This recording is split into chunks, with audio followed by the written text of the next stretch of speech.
Okay बेटा, good morning everyone. बहुत सारे लोगों का माइक बेटा ऑन है। Please keep your mic off, right? Your unnecessary voice is coming, that's why I am getting disturbed while I am telling you something, right? So please keep your mic off, everyone. I'm requesting all who has on their mic, please keep off it now. Lesson number 7 बेटा story का explanation होगा। Lesson number 7 बेटा story का explanation होगा। 6 तक मैंने पढ़ा दिया है बेटा, ठीक है ना? 6 तक मैंने पढ़ा दिया है। नीलामू a day among waterfall, a day among waterfall बेटा ये आपका है। ऑलराइट, ये लेसन है आपका बेटा, लेसन 7 इंग्लिश लिटरेचर, अ डे एमंग वाटरफॉल। आपने बेटा वाटरफॉल, सॉरी मैं लिखूंगा यहाँ पे जो आपका लेसन है। वाटरफॉल्स आपने देखा होगा, अगर कई बार आप फैमिली के साथ समर डे में जब आप विजिट पे जाते हैं बेटा, समर वेकेशंस में जब आप विजिट पे जाते हैं तो आपने कई बार देखा होगा पहाड़ियों में जहां पे माउंटेन और हिल्स होते हैं, उनके बीच से जब पानी ऊपर से नीचे की तरफ आता है वो वाटरफॉल होता है। क्या होता है बेटा? वो दैट इज वाटरफॉल, ठीक है। जब ऊंची पहाड़ियों से बेटा एक बड़ी पहाड़ियों के बीच से जब पानी नीचे की तरफ आता है, when the pani water is just coming down from the height of the mountains, right, that is known as what? Waterfall. तो बेटा जो ये आपका लेसन है, एक्चुअली ये जो पैसेज है इसके बारे में आपको जानकारी दे दूं बेटा। इसमें जो राइटर है वो वाटरफॉल के लिए मतलब घूमने के लिए जाता है और एक दिन ढेर सारे जो वाटरफॉल्स हैं उन्हीं के आसपास रहता है, उनको देखता है, उनकी नेचुरल ब्यूटीज को देखता है, फ्लोइंग ऑफ वाटर और उसकी स्पीड को देखता है और उसका एक्सप्लेनेशन उसने किया हुआ है। स्टूडेंट्स, इस वाले लेसन में किसकी बात हुई है? अबाउट द नेचुरल ब्यूटी की बात हुई है बेटा। किसकी बात हुई है? अबाउट नेचुरल ब्यूटी की बात हुई है। नेचुरल ब्यूटी की बात इस लेसन में किया है पोएट ने, राइटर ने बेटा। और दूसरी जो हमारी बात हुई है स्टूडेंट्स, दूसरी जो इस लेसन में बात हुई है वो बात हुई है बेटा किसके बारे में? वाटरफॉल के बारे में। किसके बारे में बात हुई है बेटा? दैट इज वाटरफॉल, ठीक है। वाटरफॉल के बारे में बात हुई है और नेचुरल ब्यूटी के बारे में बात है। क्लियर हो रही है बात? इसके बारे में बात राइटर ने किया है बेटा इस लेसन के अंदर। तो आइए थोड़ा सा एक्सप्लेनेशन और करेंगे और जानेंगे कि लेसन में क्या है। तो हम स्टोरी एक्सप्लेनेशन सेशन है बेटा ये, जिसमें लेसन 7, लेसन का नाम है नीलामू a day among waterfall, right. एक दिन राइटर का है, वाटरफॉल के बीच में है और उसने वहां की खूबसूरती के बारे में बताया है। कई बार डरावनी चीजें भी दिखी इसको, उसके बारे में भी इसने कहा है, जिसे कहा जाता है ब्रीथ टेकिंग, बिल्कुल सांस रोक देने वाला, ब्रीथ टेकिंग एक्सपीरियंस, राइट। तो उसके बारे में भी बहुत बातें हैं बेटा। तो इस स्टोरी के बारे में थोड़ा सा एक्सप्लेनेशन मैं कर दूं।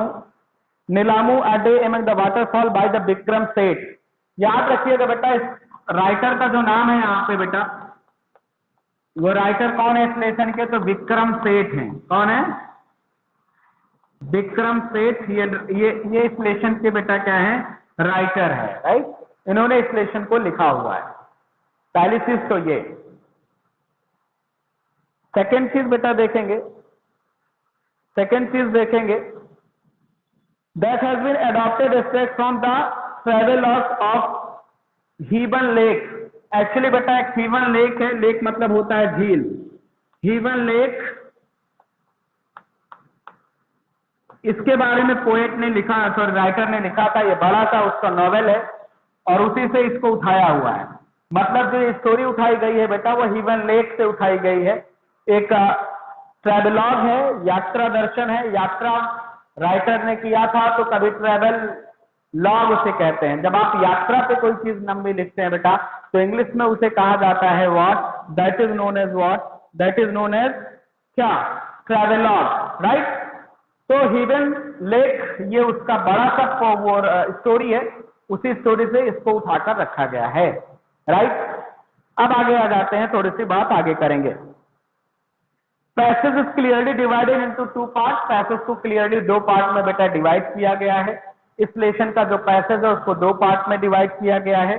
पहला आपका क्या है बेटा, it begin with the author describing a change of scenery due to the sharp descent from a place at 5000 metre to 2000 metre बेटा। इस लेसन के अंदर बताया गया है, राइटर ने यह बताया है कि जब वो अपनी जर्नी को बेटा क्या करता है, स्टार्ट करता है, उसने अंतर बताया है कि जब 5000 मीटर की ऊंचाई पर आप जाएंगे और 2000 मीटर की ऊंचाई पर आप जाएंगे तो उस अंतर को बताया है। क्योंकि ये बेटा यात्रा में है और माउंटेन और जो हिल्स हैं उनकी यात्रा पे है, मतलब पहाड़ी क्षेत्र की यात्रा पे है। Is on the journey of the mountain areas, mountain area की जो जर्नी है बेटा वहां पे है। और पहाड़ी क्षेत्र की यात्रा में है क्या मामला, पहाड़ी क्षेत्र की यात्रा पे है ये कि वहां पर आपको पता है ढेर ऊंचे ऊंचे पहाड़ होते हैं। तो कह रहा है उसने, इसमें यह भी बताया कि जब एक ऐसा पहाड़ जो 5000 मीटर की ऊंचाई पर हो और दूसरा 2000 मीटर की ऊंचाई पर हो तो उन दोनों के बीच में क्या डिफरेंस होता है उसके बारे में भी पोएट ने, राइटर ने बताया बेटा। राइटर ने उसके डिफरेंस के बारे में भी जानकारी दी है। क्या बात मेरी क्लियर हो रही है? He described the scenery of the place vividly and vividly with the particular emphasis on the waterfall and tribute of the Bhakoti river। और बेटा इसने एक रिवर की भी बात की है बेटा,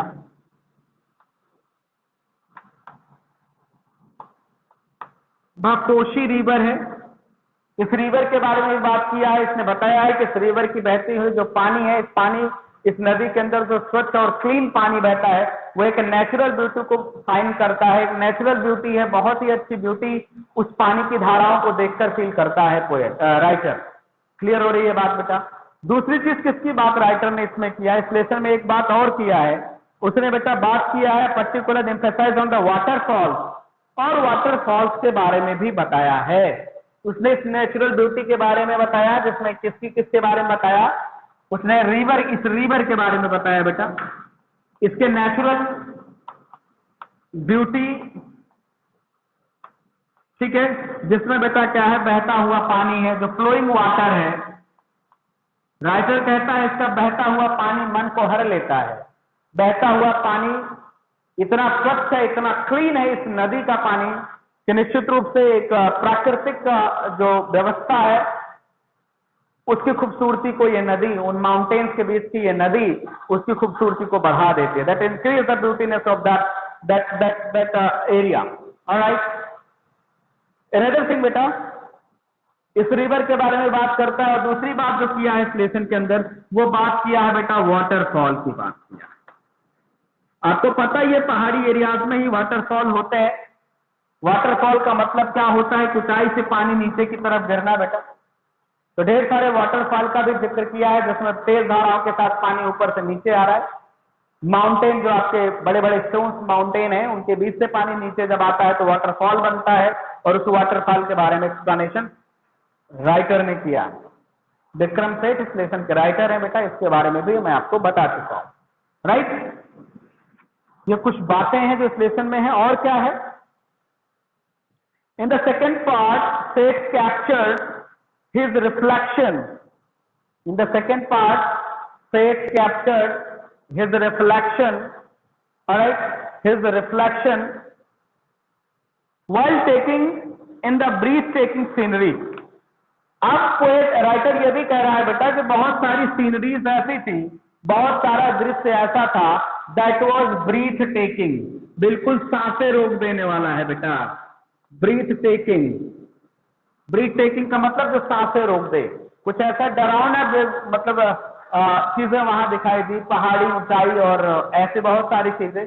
दैट वाज ब्रीथ टेकिंग बेटा।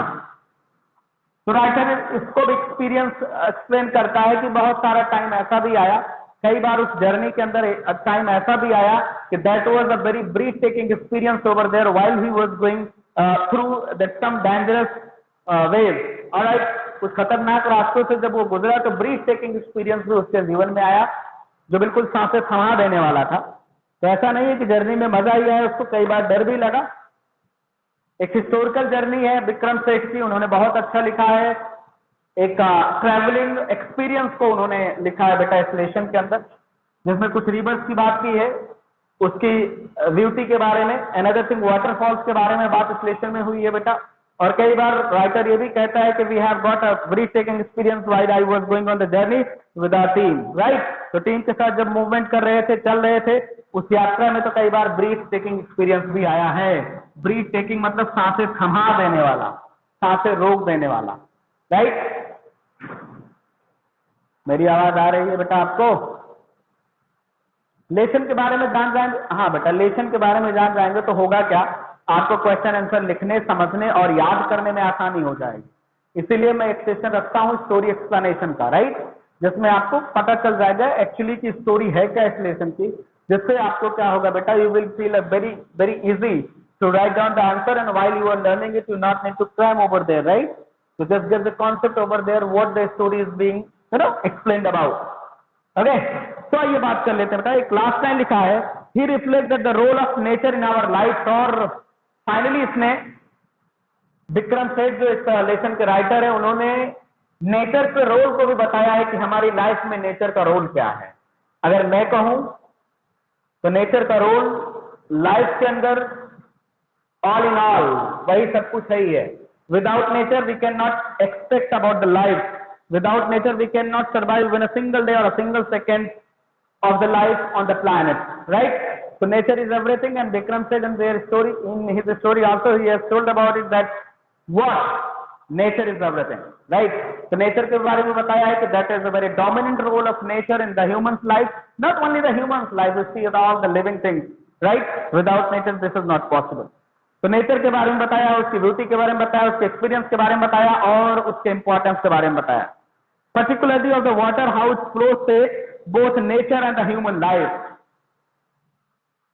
जो बेटा लास्ट लाइन में आपको बता रहा हूं, इस लेसन में इन्होंने जो नेचुरल ब्यूटी की बात करी है, नेचुरल ब्यूटी की बात करी है बेटा, नेचुरल ब्यूटी के अंदर इन्होंने बात करी है बेटा हाउ द वाटर फ्लोज, पानी कैसे बहता है, how the water flows, all right, that shows the beautiness, right बेटा। पोएट उस नदी, जो हमने कहा क्या कहा था, भाट कोसी करके कोई नदी है बेटा, जहां पे पोएट पहुंचा भी था, और उसने ये बताया कि उसके पानी के बहाव को देख करके मन को बड़ी शांति मिलती है। Get the peace of the mind while he was saying actually the flow of the water of that particular river, there was a very cleaningness, actually there was a very clean water. You can see the very transparent to the bottom of that river also, because of the water was very clean. So all these things has been explained by the Mr. Vikram Seth in this story. So students, I hope that you will definitely get the lesson and the concept whatever is there in this lesson. So I will see you tomorrow with the question answer and the word meaning also. Till then, have a nice time all. Thank you very much everyone. Thank you everyone for today's class. Okay, you too all. Okay.